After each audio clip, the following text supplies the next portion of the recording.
We are ready to talk hockey with our NHL panel. DraftKings contributor Geoff, Ulrich, and Rotowire's Bruno. This is NHL Opening Faceoff, so we need you guys to choose the top options on the very small 3-game slate tonight. Small. Small. Okay, so which is the best money line on the board? There's not many to choose from, Paul. Just 3 games. Just 3 games. There's just the 3 money games. line bets. Tonight, I'm going to show you. I can put my fandom aside. I have to favor the Flyers on the money line over the Maple Leafs. They're 3-1-1 on home ice, and only missing Ryan Ellis on a very strong defense, the way I see it. The Leafs have not shown much consistency in the start to their season, and tonight they may be without their captain, John Tavares, arguably their most consistent forward so far. Winger Andre Kasha is also a game-time decision, so the forward units could be depleted. Jack Campbell is the busiest goalie in the NHL so far, and I wonder how he might look coming off his poorest effort of the early going on Monday against LA. I say take the home side tonight at plus 110. Geoff, what are you doing for your favorite money line bet? Yeah, no, I mean, definitely have to be interested in the Flyers there. I mean, I don't think there's anything wrong with that. I think that's the way I would go. I mean, I think you also have to be interested in the Nashville Predators at plus 135. I mean, this Dallas Stars offense, as much as I want to start hopping on them for them to score some goals, I mean, it's just not happening. And when you look at this matchup too, I mean, the Predators are by no means a great team, but they have a big edge in net with Juuse Saros, who's likely going to be starting tonight. I mean, Saros is just so head and shoulders above what Dallas is bringing in net that it doesn't even matter if the Stars do have an edge in certain other areas that, you know, he could steal this game. And when you're looking at the odds coming in as plus 135 underdogs here, I just don't think there's enough between these two teams to be, you know, for Dallas to be minus 155 favorites in this spot. So all things considered, I probably prefer the Flyers a little bit as an underdog moneyline bet tonight, just like Paul, but I think the Predators are definitely live dogs here. I'm not sure how you don't take them, especially, obviously, you want to get the goaltender news. But if Saros is confirmed, I love that number on the Predators. All right, Geoff, which total is the best to target, do you think? I definitely like going over on this Minnesota Wild Arizona Coyotes game. I mean, the Coyotes are what they are. I mean, their offense, obviously, they got shut out a couple times in a row. But they picked it up. 5 goals their last game against the Kraken. They're at home here. They're going to be coming in with a little bit of confidence, which I like. And look, I mean, the Minnesota Wild, like, I mean, they really haven't been great in net. They really haven't been that great defensively. They're having a bunch of come-from-behind wins. And if you look at the totals, too, with Arizona, the total's gone over in 5 of Arizona's last 6 games when playing against Minnesota at home. So that's an interesting trend there. These two teams do tend to, like, combine for a bunch of goals when they play. I do think that, you know, again, with Minnesota's offense still clicking and their defense not really doing much. I mean, I think it's a good one to go over on a 5.5 total here. Again, not like the super strongest goaltending, not like the super strongest defense, but 2 offenses who are in pretty good form. I like going over. Paul, which total are you going to target? I'll give you news on all 3 games going to the alternate total lines. The line of 6 looks low in the Toronto-Philly game. At 6 goals is low for the quality of goaltending, and Carter Hart will give you some nights by himself. And Jack Campbell looked a bit shaky, I mentioned. So I'm going to go to the alternate line for a payoff of 105 at 6.5. Then the Preds and Stars, Geoff touched on the fact that these guys do play low-scoring games, and they're 2 of the most defensive conscious teams in the league. So I'm going to alternate line on the low side here, saying the under of 4.5 for a plus 190 payout will look good. And finally, I think the Wild offense should run all over the Coyotes. Geoff again mentioned that they've gone over the line most regularly in most of those last 6 or 7 starts, I think, between the 2 clubs as I saw it. And so I'm going to the alternate line there too, plus 130 payoff for a 6.5 line.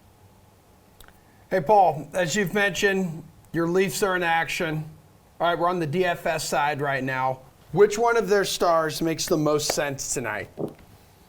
Emerson, I already mentioned my concern about Tavares, so that could limit the options if he can't play. I think it's a spot, though, where Willie Nylander makes the most sense to me. He's on Matthews' line and on the top power play unit as well, coming off a bit of a no-show effort for his part against LA.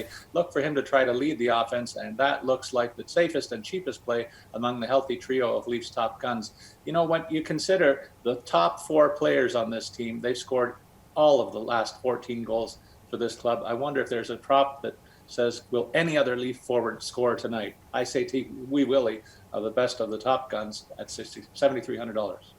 Yo, Geoff, you agree with that? I mean, absolutely. I do like the Leafs top line, especially with Tavares out. I mean, I think I'd probably just rather prefer getting up to Mitch Marner, but we need to see what the Tavares news is all about. I mean, if I'm leaning for a Leafs player, it's probably going to be Marner. I mean, you look at the production between Matthews and Mitch Marner here. It's been very similar. I mean, Marner has been lights out with Tavares, so it's a little bit scary that he might not be in the lineup, but I'm going to trust it here. There's such a big gap between the price differences between the two. Marner's averaging basically the same amount of shots on goal right now that Austin Matthews is. His point production is just below Matthews, and that's with a really slow start. So I think Marner is the Leaf that I really want to target here. But, realistically, getting a couple of them or getting a couple of them in your lap is fine. I do kind of prefer stacking the Flyers top center, Sean Couturier at 6K over Austin Matthews. It is a little bit risky to fade Matthews on a short slate like this, but Couturier for me, again, like a player who's just under Matthews in terms of DraftKings points per game right now. Really good value at 6K. Geoff, who's someone you like on the blue line on a short slate? Like we said, only 3 games.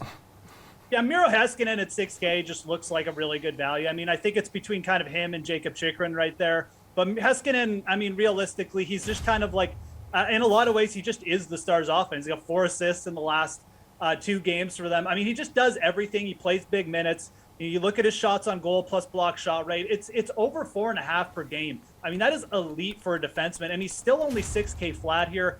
The matchup with Nashville is what it is. It's not. I don't think it's going to be a high-scoring game. Again, I mentioned the goaltending, but Heiskanen can get you there in so many different ways that I really do feel like he's a player you have to target. The other player I like, 4,400, Shade Gostisbehere. Just playing a big role for the Coyotes and special teams right now. And again, I don't hate the matchup here with Minnesota. So Gostisbehere at 4,400 and then Miro Heiskanen at 6K, probably my 2 favorite targets. All right, Paul, who do you like on the blue line?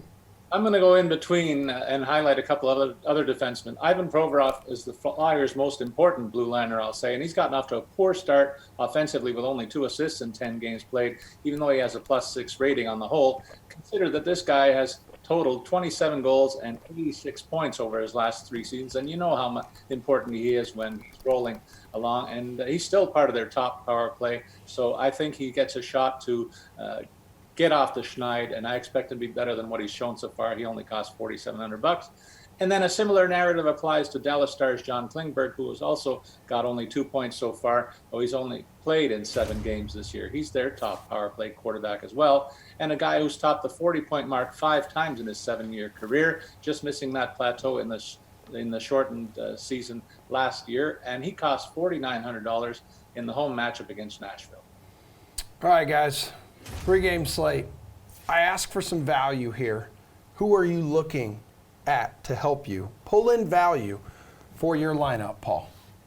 Well, I like the Flyers' top line tonight. Travis Konechny is a guy that I think he gets up for the games against Toronto and seems to always be a factor when the Leafs play against the Philadelphia Flyers. So I look for him as a value play, and I also look for Matt Niskanen. This guy is also a new arrival to Philadelphia, and he's been a top scoring defenseman in this league for a long time, and I think he's underpriced tonight too. So I want to show AJ that I can pick against the Leafs once in a while as well. It's a shame he's not here to listen to this. Yeah, it is. Don't worry. He'll find a way of catching it.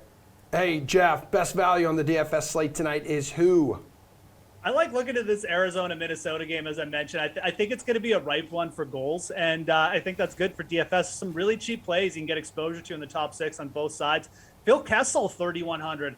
Look, first-line power play minutes, first-line minutes. If we'd like this game to go over, I mean, Arizona's got to score some goals here. Kessel's super, super cheap. He's definitely a player who can get you 3, 4, maybe even hit the shots on goal bonus in a game like this. So I think he at 3,100 is a very good target on a 3-game slate. Again, we don't have a ton of options. And then on the other side, Frederick Goudreau, and he's a first-line center for the Minnesota Wild playing the Arizona Coyotes tonight. Yeah, you look at his long-term stuff, but it doesn't look like that great. He averages under 2 shots on goal per game. But this is a player who averaged over over half a point per game last season with the Pittsburgh Penguins. I think his points, he's due for some positive regression in terms of points scored and stuff like that. Playing on the Minnesota top line too. I mean, alongside Kirill Kaprizov, only good things can happen there at 3,600. So 2 value plays there from Arizona, Minnesota I like.